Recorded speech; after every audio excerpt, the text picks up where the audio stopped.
Hello, everyone. Good afternoon. 2 years on, businesses are taking a hard look at their online commerce ventures as we prepare for the next step in this journey. Initial successes have given us the confidence to double down on e commerce, and it is time to turn it to the next chapter of growth opportunities by creating more customer centric purchase journeys, improving product discoverability, and increasing conversion rates along with digital share of revenues. So, what's in store in this next chapter of growth in digital commerce initiatives? Well, that is exactly what we are going to dig over in the next 60 minutes today. Welcome to today's fireside chat on the next chapter of growth for your digital commerce initiative, brought to you by etbrandequity.com and Adobe. It is my sincere honor to introduce Mr. Smart Khanna, Business Head E-commerce India and SAARC, Dabur, who shall be quizzed by Mr. Vaishak Venugopalan, Head Solution Consulting, Adobe India. Thank you both the gentlemen for time today. With that, over to Mr. Venugopalan. Thank you, Baisakhi. B2C and B2B e-commerce sales have been on fire in the last few years, right? And we have huge potential to grow. As business owners, what we need to do is we need to step up our own shopping experiences so that we capitalize on this growth, which has already happened and will happen again, right? And also we can compete with others with that particular functionality.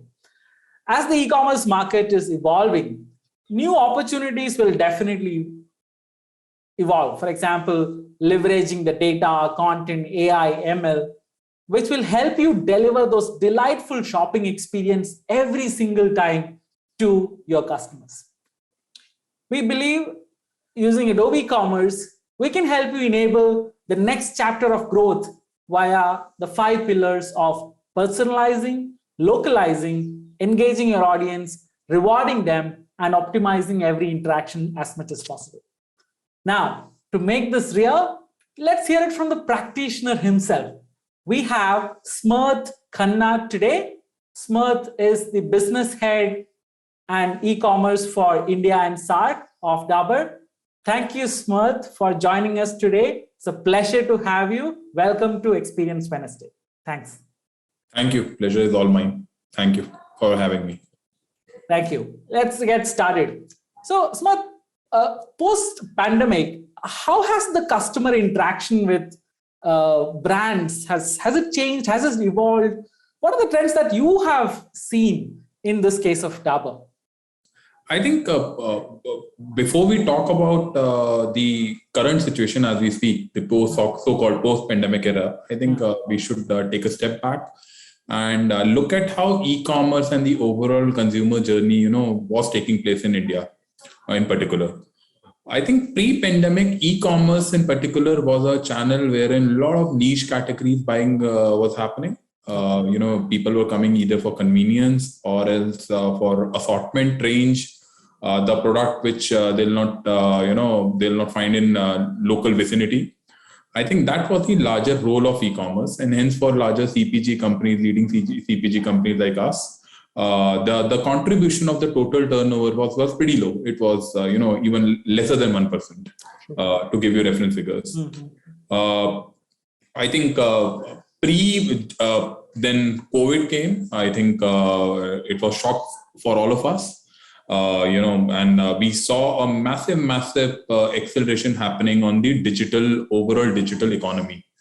And e-commerce, we saw, sort of a leapfrog growth in terms of adoption. And from a perspective of Dabur now, I'll paint the overall picture. But we typically saw there was a sort of a, cult for cleanliness. There was a cult for health. There was a cult for hygiene. And, we saw there was a fetish for hygiene. Sanitizer we saw grew by almost 150x. A lot of companies, including us, we made a tactical move. And, Vash, if I have to give you reference figures, we launched sanitizer in record-breaking 14 days. Never before. Earlier, it used to be sort of 1.5 years of research from an ideation to actual launch of a product. Yeah. So it was that fast-paced. And again, business complimented us for all the work. And now fast forwarding to the current situation, what we are witnessing very, very clearly is the healthcare portfolio is still accelerating. It's still ballooning. It's still growing. And I think if I have to give you a few figures, pharmaceutical penetration in India is still 12-13%. So the headroom to grow is massive. And I think what this particular pandemic has done for a company like us, we guys were spending multi-crore rupees every year on marketing to create awareness, how much health is important, how much well-being is important. I think COVID in particular, or this pandemic in particular, has made that very, very clear. Second, very, very discernible trend, what we witnessed, and very, very important, is that on one side there was a cohort that was ballooning for premiumization. On the other side, we saw Bharat joining the party, e-commerce party, and a lot of value-based volume buying started happening. Okay. And there were the value seekers, so larger packs started selling more. On the other side, premiumization, there's a secular trend as we speak towards premiumization. I'll give you a few figures which will put this to life. For FMCG, India FMCG per capita consumption as we speak is around $45. Bharat side, that's rural side, is 1/3 of that. That's $25. Leave developed countries. If you look at developing countries like China, Philippines, China is 4x of us, Philippines is 5x of us. So headroom for any company post this digital adoption is massive. How companies like us, in particular, we leverage that pieces. We had a great run with respect to innovation cycle. We were barely launching 2 to 3 products in 2 to 3 years time frame. I think in 2020 itself, we entered and ventured into multiple categories. If I have to give you a few reference examples, we started building horses for courses. And since this is a digital native audience, there was a continuous feedback cycle in place wherein people were coming and telling us about the consumer experience, okay, as well as expectation from brand. From a leading FMCG company like us, what we saw in the overall digital scanning, consumer scanning, that they were looking out for something very, very fitness oriented from the house of Dabur. And something very, very new age for the millennial side of the consumers. And hence we launched apple cider vinegar. We had presence in baby care with a flagship brand, Lal Tel.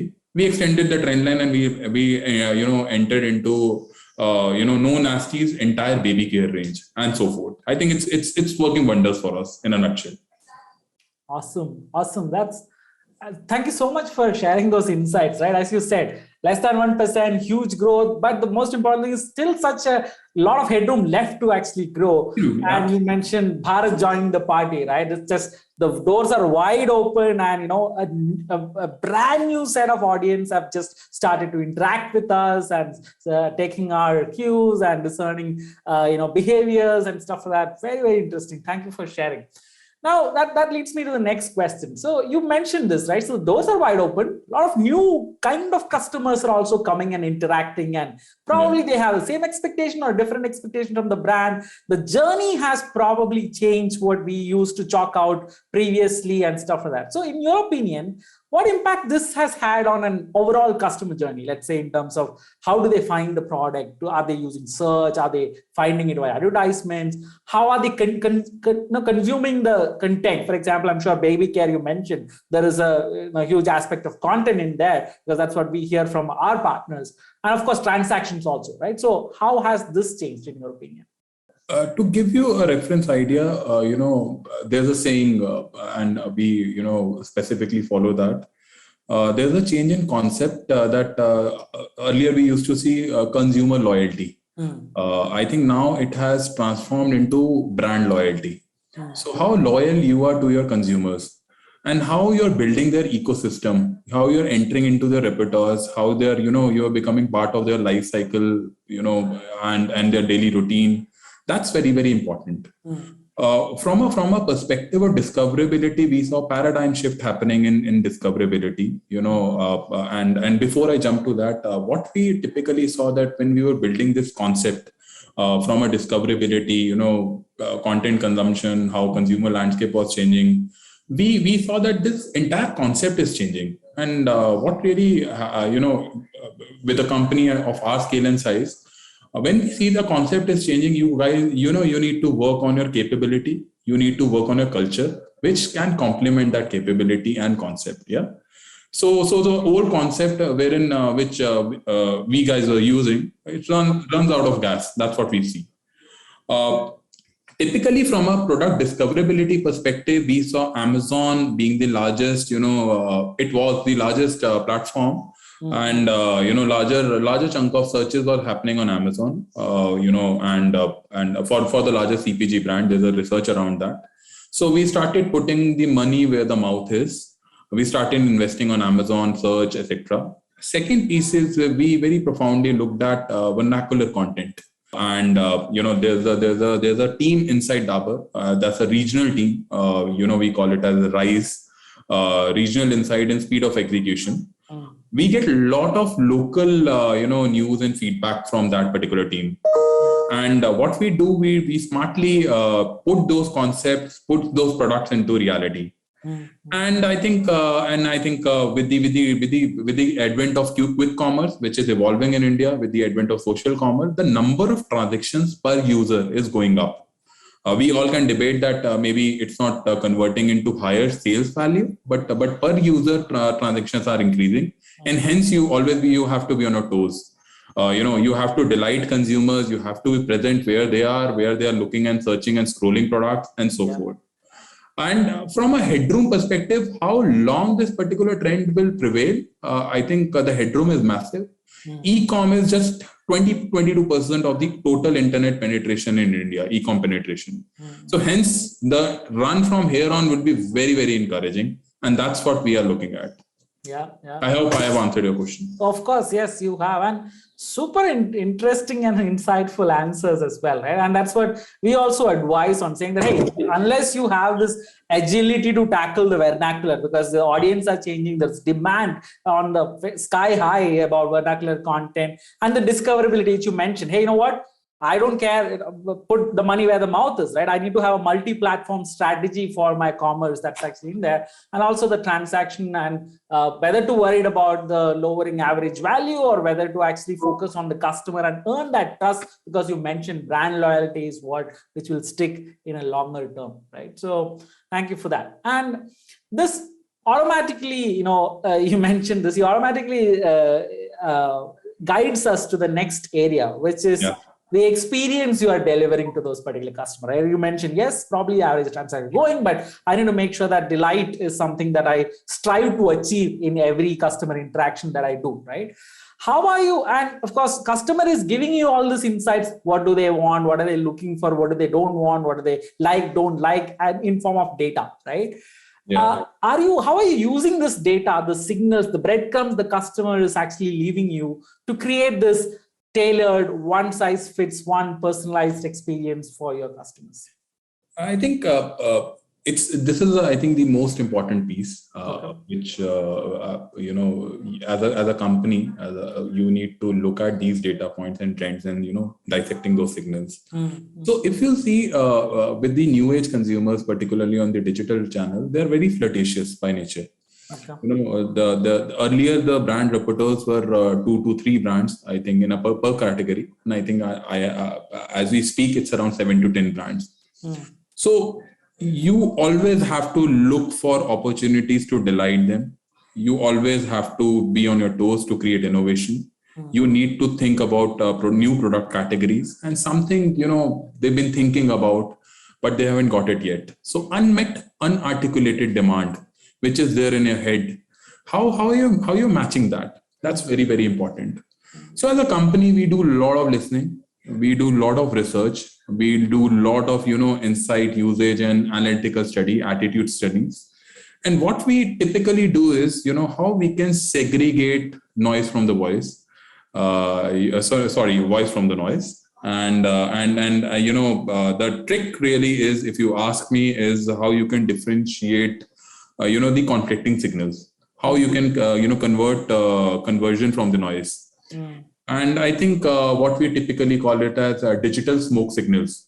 There are a lot of data available in the marketplace, but how can you look at those data points, how you can profoundly listen to that, and how can you deliver products? I'll give you a few examples here. So I spoke about vernacular language. That's 3 V's, video, vernacular, and views. How you're ensuring that there's in a continuous feedback cycle, how you're building horses for courses for products. So baby care is one example for us, Dabur Baby, when we were working on this product. Okay. So obviously, what the overall broad trend in India, irrespective of e-com or digital media, that aspirational India is coming closer to affluent India. Yeah. And but with a lot of pragmatism. Okay. So when we were, and that's the caveat.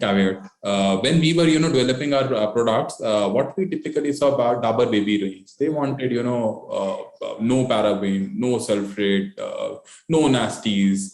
So it's sort of a zero everything, all natural range. We were developing that product, but the caveat here is at right cost. And that's pragmatism of aspiration India. They want all the tick points, and they want it at right price. So I think that's very, very important when you decode consumer data and trends, and when you convert them into real products. Yeah.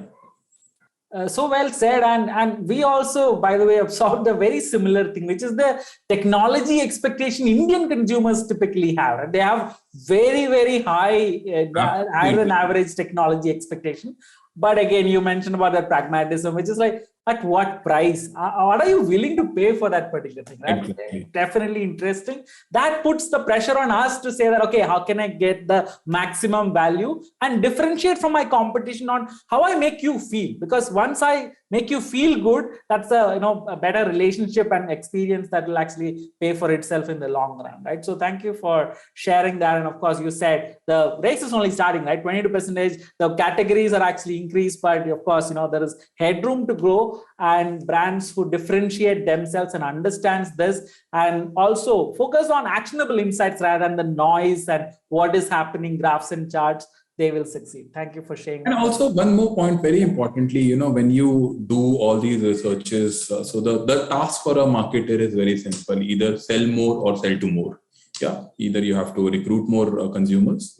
And I think when you do these kind of researches, and this is a very recent trend, I'm just sharing it with you. The feedback cycle, in the feedback cycle, you get to know whether consumers are looking at, your flagship brand as a root brand or as a roof brand. In most likelihood, you'll just use your flagship brand as a roof brand, but in few categories, you have to, go away from your own identity. You have to use it as a root brand. So that's also very, very important. Now, let me change gears here, right? So, for example, a consumer like me, right? I'm an urban, I live in an urban setting, and probably, I buy Dabur via just a quick search on Amazon order, or using a quick, commerce system and stuff like that, right? Whereas I know for a fact that my 70-plus-year-old mother buys Dabur from the trusted Kirana store that's actually there. So I'm sure your experiences spans across multiple channels towards your customers, right? Absolutely. And you would love to talk to them in a unified way as much as possible, right? Can you share some instances of how are you tackling this challenge, or what your observation has been, and what has helped your brand in this kind of challenge of same voice across multiple channels and so on and so forth? Vaishak, how we are doing this is there's a new term coined in the industry is phygital. How the line between digital and physical is just blurring out. Mm-hmm. So O2O is another term in the same sense. Online to offline. Yeah. So shopping is happening. Young, smart, urban consumer like you. Let's assume you need to buy a pack of Dabur Chyawanprash. You'll go on online, you'll place an order, but the delivery shall happen through a local store. That's the true definition of O2O. Yeah. So how we are uniforming the overall experiences is, creating the same kind of experience, getting all the feedback again from the local promoters. A guy who is working in modern trade outlet, we'll do sort of a survey, with him. We'll take some 10, 15, 20 queries that usually he gets from the local market. We try and answer. If you go to Amazon or if you go to any other website, you'll see there's a Q&A section and there's a lengthy content section. We try and take feedback from those local consumers. We try and infuse it online so that in the virtual world they get the equal experience. That's one. Second is putting signs of retailing, taking cues from online section and putting it in offline section. You get very, very clear trends. What is selling in Mumbai on specific pin code? Yeah. So what you can do for a humble Kirana outlet is that you can pick up these trends and for any mom and pop shop, their two biggest problems are space and money. Yeah. So how you can, and a smart salesman will go give some extra scheme, dump stock, and will just run away. That was the larger problem. How this entire ecosystem of big data, e-commerce is solving the problem is that you can put assortment basis locality, basis what is selling in O2O, basis the returns. So hence their value from a per square foot of their shop is maxed out. And it's a win-win situation for even brands like us, and so is for our partner, like a retailer partner. So I think that's what we are doing at a broad level, and we are creating experience centers. We are taking learning from reviews and ratings on Amazon, positive as well as negatives, and we are just going and training our local salesmen with those set of questions, so that tomorrow, both for promoters as well as salesmen, one is for consumer and another is for customer. Even if they'll get those kind of queries, they have ready-made answers. So that's how we are making a sort of a seamless consumer experience. I mean, so well said, right? I mean, if I can summarize this as saying, hey, you need to deliver experience and value to the entire chain, right? Of course, at the end of the chain, there is the customer, but I need to deliver value to the Kirana store, to the supplier, to the employee, right? It's all interlinked. The employee experience to partner experience to customer experience. Absolutely. Is what I would actually take from this. I mean, excellent example. Thank you so much for sharing. Now, earlier you mentioned, see, I have very simple objective: sell to, sell more to, right? So how are and this is nothing but increase my conversion or increase my retention, right? In other words, right? So what impacts in this increase my conversion, increase my retention rate, sell to, sell more to? What impact or what is the weightage of the levers of personalization and customer experience have on this conversion and retention rates, in your opinion? See, we are a healthcare company. That's our ethos. We are world's biggest Ayurvedic company. So our approach is also very fit. Focus, idea, and team. That's what we do. Yeah. So we focus on specific cohorts. It's a cohort-based targeting. There are a section of consumers who are looking out for products, and they're looking out for some pragmatic, examples along with those set of products. How it will help me, why it will help me, what kind of example, this product, what kind of transformation it will bring in my life, and so forth. And we spoke about audience, digital native audience. And post-COVID, what we saw, this particular audience, Vaishak, is deep. It's not wide. Okay. They like to know more. This is an OTT audience. If they like a series, they'll watch, consecutively 5 seasons, 50 episodes, but there should be a profound reason behind it. Unlike our side of audience, wherein we used to watch a movie, 3-hour movie, we used to get a lesson and, moving out and then jumping and looking out for another movie. This is an audience which is very deep. If they like something, they'll do a lot of research, they'll do a lot of analysis, they'll put their, mind, and they'll discuss about it on social platforms, and then they'll go and marry one particular brand. So very important task for us. is to make sure wherever, even from their thinking phase, we have all the answers. When they are deciding, we have relevant product placed there. When they are searching, we should be on top of search. What they're searching, we should, read those data signals and trends and, put that in our products and in our, digital automation and so forth. I think very, very clearly, crisp answer is yes, there's a cohort-based targeting happening, and even the evolution of product portfolio is happening. So Dabur, by the function of Dabur, we were present only in the, Aushadhi segment. That's medicines or medicinal products. What we saw, there was a discussion on internet around Ayurveda being stretched to the Ahar side of the segment. Hence, we entered into 100% pure cow ghee. We'll launch new forms of that, Ashwagandha cow ghee and multiple other formats of ghee. So that's what is happening largely on this area. Yeah. Got it. So if I can put that into a different analogy, what you're trying to say here is you talked about that focus, ideate, and on that cohort. So your advice when it comes to this personalization is, hey, rest your wide angle lens, take that zoom macro and go directly into what actually matters to them. Right? Absolutely. Very, very interesting, right? Indeed. Now, finally, if I can trouble you one more time with another question. Yeah. What are the? I hope you think that you need tools, technology, and people and process which are definitely needed to win this complex game, which is about to start. There's still a lot of headroom to grow, as you said. In your opinion, what are the different tools and technology that you are investing in or you have found value in expanding your digital share of revenues? I think if you see digital native audience, I think digital native audience, they are known for an audience, and they never sleep. So they are all the time, they're active, and hence you have to be active. Hence the data inflow and the information outflow, it should be real time. It cannot wait. So we are investing heavily in big data. We are investing in AI. We are, doing through AI, we are doing doctor consultations. That's vet consultation. And those set of consumers are redirected to one of our flagship platforms for medicines. And we are building our own setup also.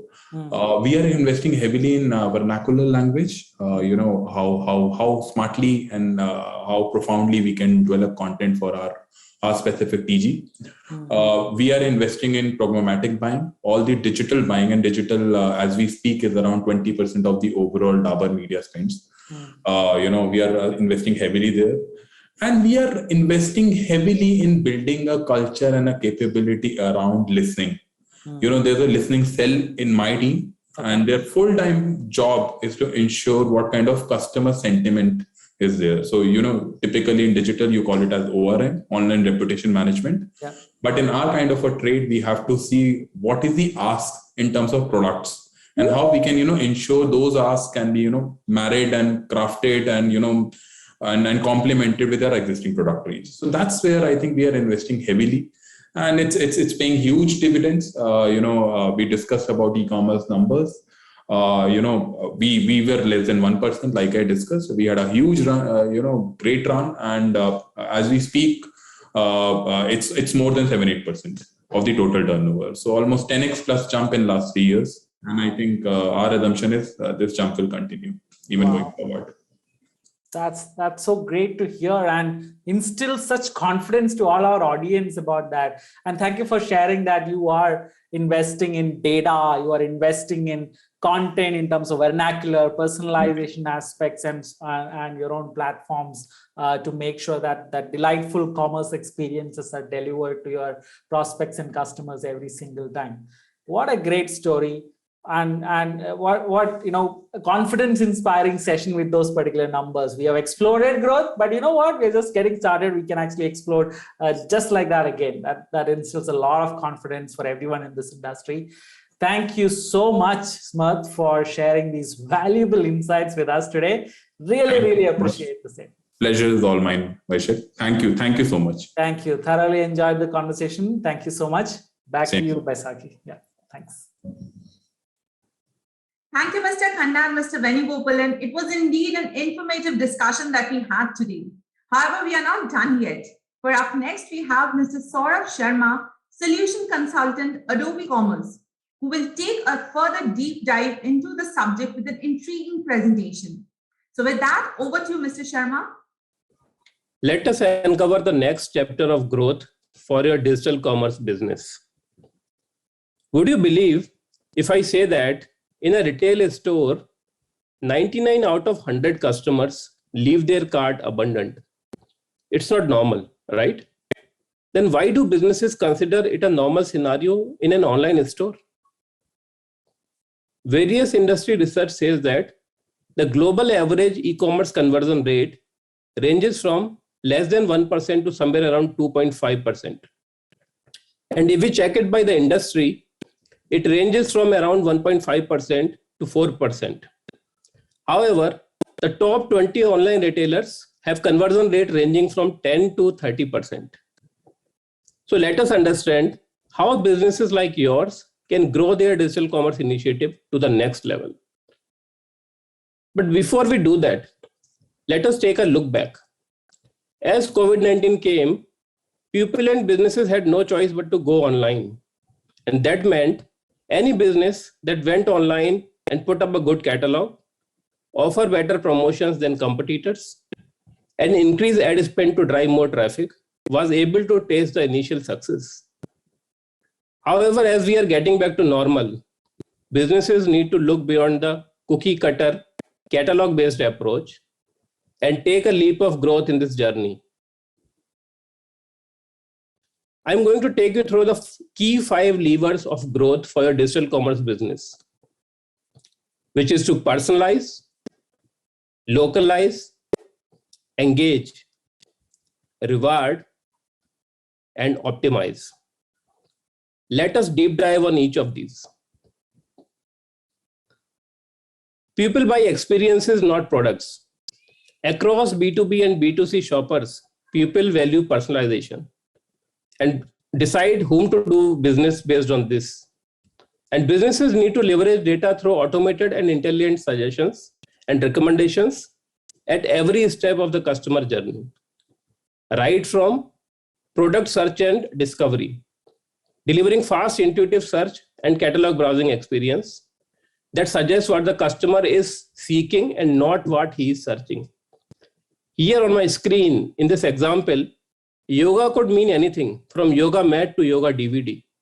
But based on the customer behavior and what other customers are searching and purchasing, yoga pants are being recommended, which the customer is more likely to purchase. Similarly, while intuitive suggestions work well based on the user's search intent, non-intent based recommendations are equally important, ranging from banners, content, and product recommendations at various stages of the purchase journey. So as you can see in this example, even before the user is searching, recommendations are being shown based on the customer intelligence. And lastly, the most important personalization is at the checkout page, where the user is most likely to convert, but also most likely to drop off. So instead of showing a whole list of offers and promotions, personalization is being done on the payment method and the value of the cart. Now let me talk about localization. Every year, Google releases a year in search report, which gives insights into what people are searching online. And the report for 2020 says that Indians are demanding content that is in their own local language. People have used Google Translate for 17 billion times in one single year. And further, the search for language-specific content is growing tremendously. But does localization only mean language translation? Let us see. First one is localization of product, price, and inventory based on demographics. So here in this example, if a user is exploring villa designs, he is more likely to explore the construction style based on his geolocation, weather, and personal preferences. Next, with a diverse country like ours and increasing preference for language-specific content, one language for all approach would not work. Hence, there is a need to localize the content. And not just the content, localizing the context is also critical. The same keyword search could mean different products for different users. A user searching for cooler in Delhi might be more interested in desert cooler, while one in Bangalore may be simply looking for air cooler. So using personalization and localization, we were able to convert the customer. But what now? How shall businesses ensure that he keeps coming back? The first and foremost is by giving the power in the hands of the customer and letting them create content on your digital property. It could be in the form of blogs, articles, questions and answers, reviews and ratings, video testimonials, or just a selfie with their product. This not only encourages and engages user, but also creates a social proof and viral effect, bringing more users on your platform. People often say, I cannot touch or feel the product in a digital world. It does seem like a disadvantage. But using modern technologies like AR and VR, the customer experience could be made even better than offline. Imagine a customer trying 20 different pair of shoes in an offline world. It sounds tiring, right? But it's as easy as a swipe in a digital world. Another key method of engaging users is gamification, where they get a sense of gratification with each activity. Tell me more about yourself and earn a few more points. Share on social media about your latest purchase and get to the next level. Now let's talk about reward. The most used phrase by a customer could be, look, I always shop from you. And when they say it, they mean it. The least they expect is a good experience. But what else? How do you reward them for their loyalty? Most important is to create a loyalty program that rewards customer every time they purchase, creating a continuous loop of earn and burn, increasing the customer's lifetime value. And further, to reward them when they become your brand ambassador by referring their friend and family or promoting your product on social media. And lastly, accelerating the user-generated content creation, where they help other users by answering questions about your product or when they post a review. Last and most important key is to analyze and constantly fine-tune or optimize to keep delivering even better customer experience. And in order to get valuable insights, make decisions faster and act upon it, you will need not just customer intelligence, but also commerce intelligence across various parameters and KPIs, including but not limited to revenue, which tells you exactly how you are doing across sales channels, and incorporate returns, exchanges, and more. Or merchandise, which shows how your catalog is performing across product lines, SKUs, and more, so that you can fine-tune your merchandising. And promotions, which show how well your coupons are working, how well your campaigns are running across the customer journey. And with these rich insights, your team will be well equipped to deliver a great customer experience. Now let me take you through the journey of Rahul Singh, who is a frequent traveler, and how personalized and experience-led commerce powered by Adobe Commerce makes him a happy customer. So Rahul opens up the app and he's delighted to see the various recommendations and suggestions he may choose from, right from food and beverages to the various airport services like baggage wrapping and lounge services. As he tries searching, he ends up doing a typo. However, the intuitive live search powered by Adobe Sensei automatically understands the context and suggests him various products which he might be seeking. Rahul was impressed. As he isn't sure, he tries using a broad keyword like food. And again, he gets to see various food options based on the time of the day, along with the key attributes like veg or non-veg, fat and spice contents, along with the distance of the outlet within the airport. And not only that, when he tries to filter the food options, the best filter options applicable to his search are automatically displayed and helps him easily find what he is looking for. Thus, Rahul chooses to purchase 2 products to have. And when he gets to the cart page, he again gets personalized recommendations of baggage wrapping service, which he may avail while having his meal. Rahul decides to avail the same and proceeds to make payment. Even here, he gets personalized coupon nudging him to purchase more and get additional discount, along with a suggestion right there on the same page. He decides to go with it and places the order. Rahul was extremely delighted to use this app, often during his travel. So as you just saw, Adobe Commerce has a powerful tool to let you confidently launch, manage, and scale your business and deliver exceptional customer experience across the 5 growth levers. That is personalization, where Adobe Commerce offers Adobe Sensei-driven intuitive product discovery, personalized recommendation, and dynamic content based on customer segmentation.